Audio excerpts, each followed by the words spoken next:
number 1, sa aming paglalakad na ito ay madadaanan namin ang mga plantation ng apples, pears, tapos yung mga empty farms, may mga animals, at saka maririnig mo yung mga tunog ng ibon, yung priskong hangin, at saka yung magandang nature. Madadaanan mo din yung mga bulaklak, mga wild bulaklak along the wayside. Yan, samahan nyo kami sa aming paglalakad. Napakaganda dito.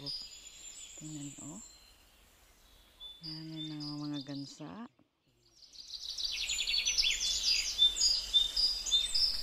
Mabuti na lang hindi umulan dahil araw-araw, halos araw-araw dito umuulan. Kaya ngayon ang daanan ay tuyo, hindi siya maputik.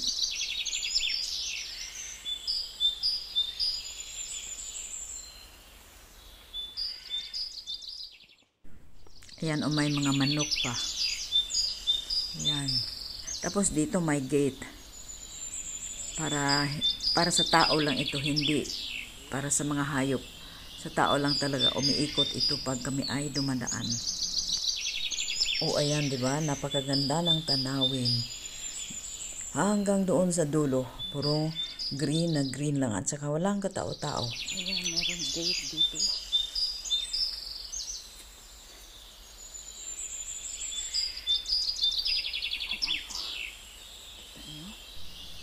Yung mga kahoy ay wala pang dahon, kalalabas lang.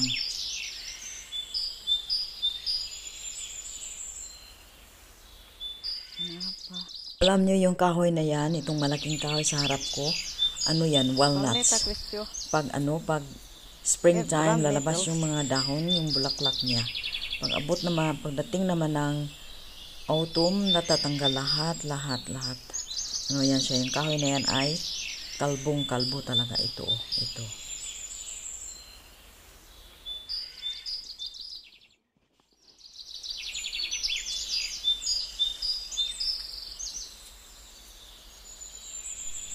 Ako ay lumaki sa farm. Kaya mahilig ako sa mga ganitong lugar. Mas gustuhin ko pa ito kaysa city. Dahil dito ay ka pa ng preskong hangin at saka yung nawawala yung stress mo. Nakikita mo yung mga paligid na puro green, walang tao, ikaw lang. Nakikita mo yung langit, para bang yung nakipag-usap sila sa iyo habang ikaw ay naglalakad. Kaya ang sarap ng pakiramdam pag nakapaglakad sa nature.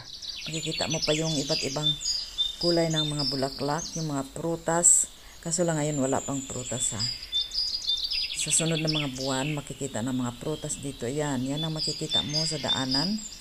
Makikita mo yung mga hayop, yung iba't ibang bulaklak na hindi yan parang mga wild lang, tumutubo lang sa along the wayside. Nakakawala ng stress. Ang tinitirahan kasi namin ay sa city. Tapos ang nakikita ay puro sasakyan lang, maghapon, magdamag, ganun lang. Ibang-iba doon sa lugar na tinitirahan ko noon na mayroon akong malaking garden, maraming bulaklak. Doon ako nagbibisi palagi. Tapos ngayon nandito na ako sa city. Wala kang second floor sa apartment. Wala kang magawa. Kaya gusto ko talagang sa labas. Aalis kami, pupunta kami dito sa mga lugar na to.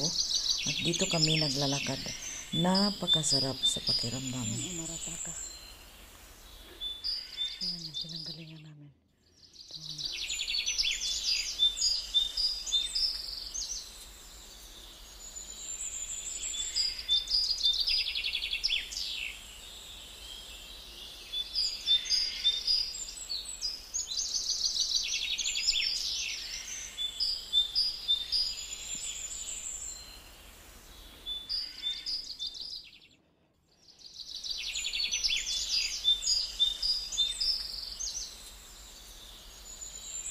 Ito mga prutas sa kaliwa ko, mga pears.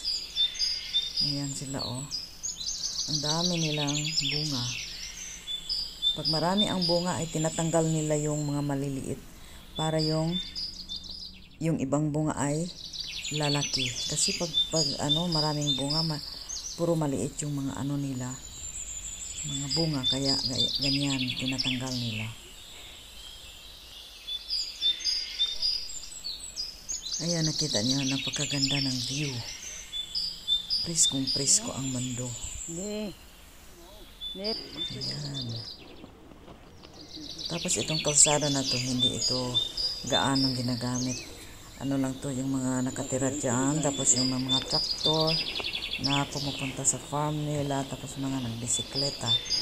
Ayan, dito kami dadaan, papunta doon sa pupuntahan namin yung destination namin.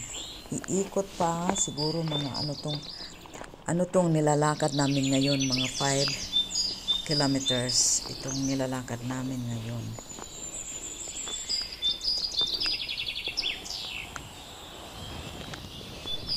Mayroong kasabihan, if you are in bad mood, go for a walk.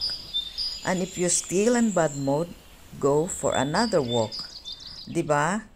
Ganun talaga pag maglalakad tayo, mawawala yung bad mood natin.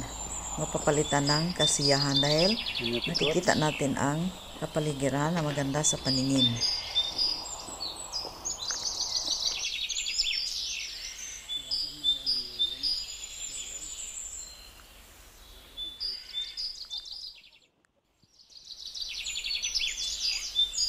Hi everyone.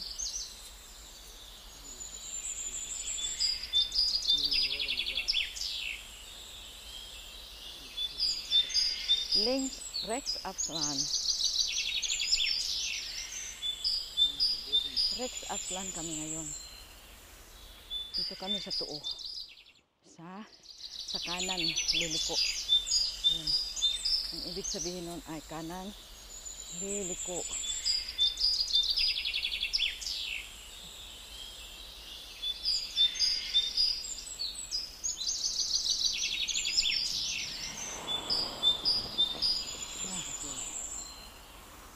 Ngayon, dito, tingnan nyo ang nature.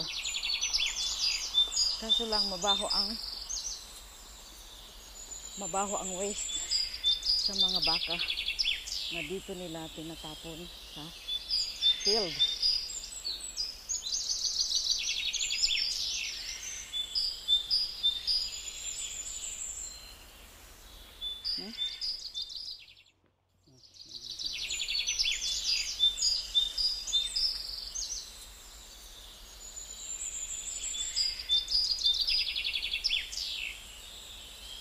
Dito kami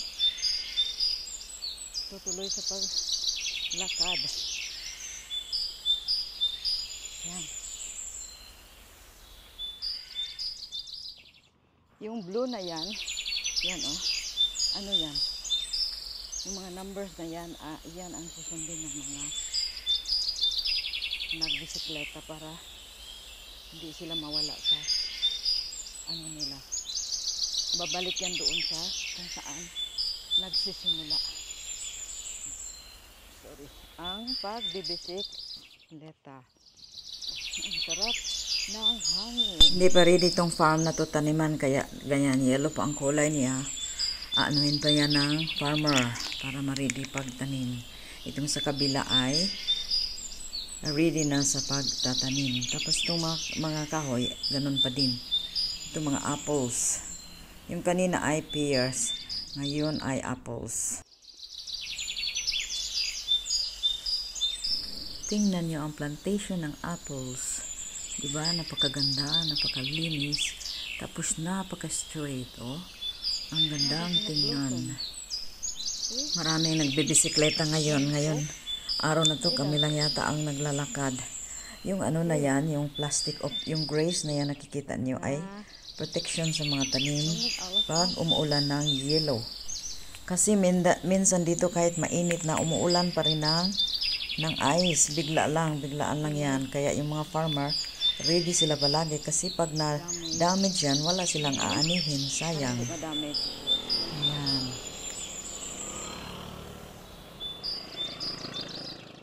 waren al hier geweest.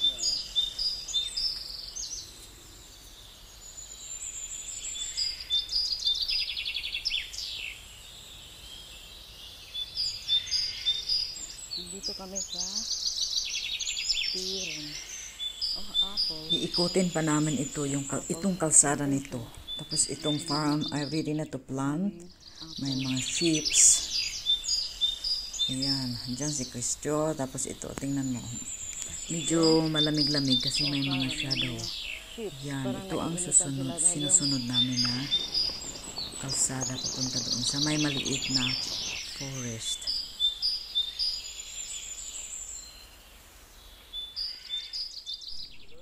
Ayan, nandito na kami papasok sa maliit na forest.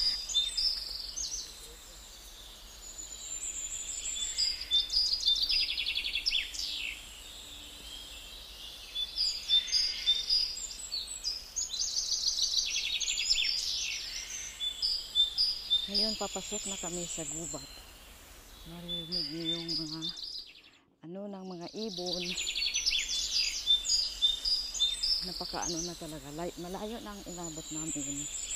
Pero kalahati na rin kami sa aming tour. Ayan o. Kita niyo yung nature. Kami lang talaga ang naglalakad. Yung iba ay nagbebisikleta. Mayroon ding ibang naglalakad pero doon sila nagsimula sa kabila. 2 ikot kasi ito.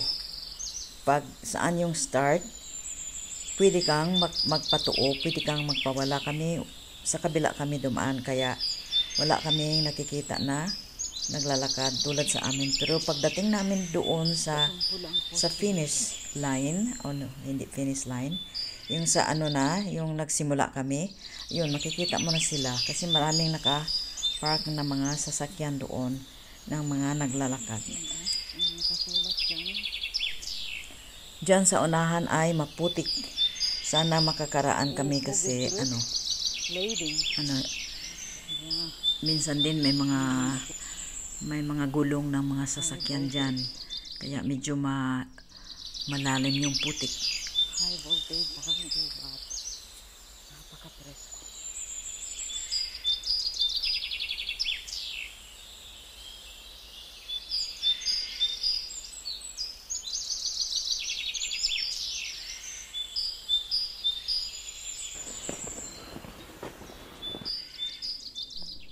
Ayan o, diba, medyo liblib na ang lugar. Puro kahoy na. Minsan nakakatakot din, diba? Pag may masalubong ka dyan na, ewan ko. Pero 2 naman kami ni Christo at saka maano pa naman yung araw, mataas pa naman yung araw. Ayan o, malapit na kami sa may putik.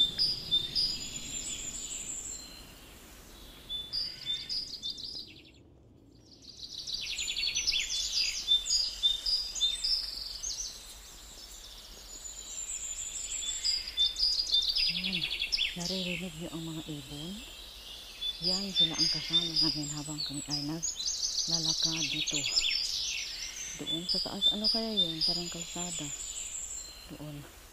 Kasi may mga kahoy na nakalinya. That means na kalsada yan. Yan, meron kaming masasalubong na naglalakad na sama ang aso. Kristo. Papatayin ko muna kasi may tubig. Tapos yung mga hanging plants dyan, makikita mo dun sa mga sanga ng kahoy. Ano yan? Parasite, marataka ang pangalan. Hindi yan maaano ng mga tao dahil giproteksyonan yan ng gobyerno. Pero pag madami na sila dumami, pinapatay nila yung kahoy. Yan, kita niyo yung mga nasa sa sanga ng kahoy. Ano yan, may marataka. Pag dumami sila, patay yung kahoy.